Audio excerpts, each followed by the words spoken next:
हे सारे खरे असेल अथवा आहेही, पण तरीही माझ्या गीताचं ध्रुवपद एकच आहे.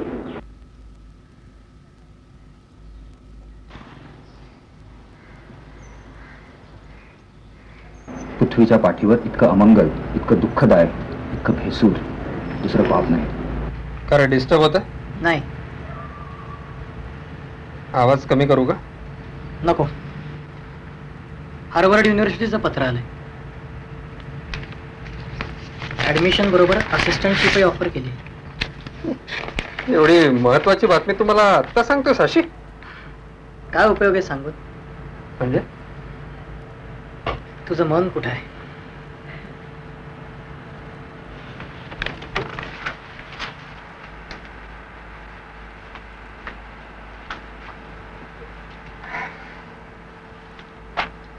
तुला काय वाटलं? मला ही बातमी ऐकून आनंद होणार नाही? हे जे चाललंय ना तुझं, कुठल्या तरी निरर्थक कामात बुडलेला असतोस. एकतर वह्या तपासायच्या, नाहीतर कवितांच्या रसग्रहणांचं ट्रान्स्क्रिप्शन करायचं. तू याला निरर्थक म्हणतोस? अरे आपल्या दफ्तरदार सरांच्या रसग्रहणाचं ट्रान्स्क्रिप्शन आहे हे. आपण दोघे सायन्सला असून सुद्धा किती किती मनापासून त्यांचे क्लासेस अटेंड करायचो. ते त्यावेळेत ठीक होतं रे. भरत, मला जे योग्य वाटतं त्यानुसार धैर्यानं जर मी जीवन जगू शकत नसेल तर कुठल्या तोंडानं माझ्या 10 मुलांना सांगू की तुम्ही चुकताय? Congratulations. Heartiest congratulations. Thank you. चलो इस बात पर चाय हो जाए. Come on.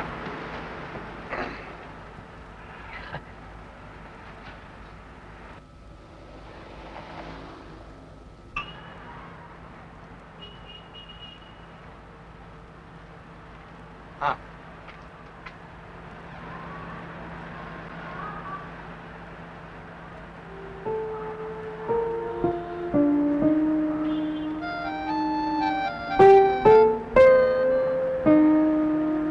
पहिला उरला नाहीस तू. असा कसा बदललास तू? वेगळाच माणूस झालायस तू. दूर कुठे गेलायस तू?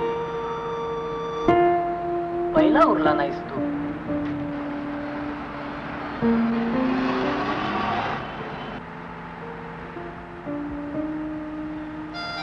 कोण जाणे मी होतो काय? कोण जाणे मी आहे काय? हे शोधत शोधत जाणं म्हणजेच जगणं नव्हे काय? सारं जग झालंय उंदरा मांजराचा खेळ. मनाचं गाणं ऐकायला आहे कोणाला वेळ?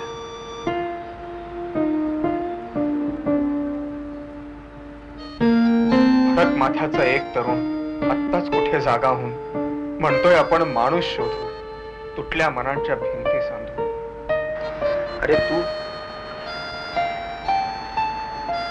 तू तरी म्हणू नकोस दोस्त, असा कसा बदललास तू?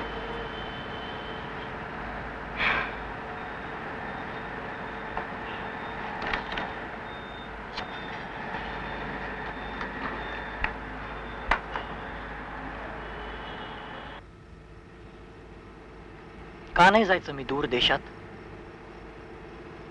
स्थान मिळवायचं नव्या समाजात. कर्तृत्व दाखवायचं माझ्या विषयात, का कुढत राहायचं निराश मनात?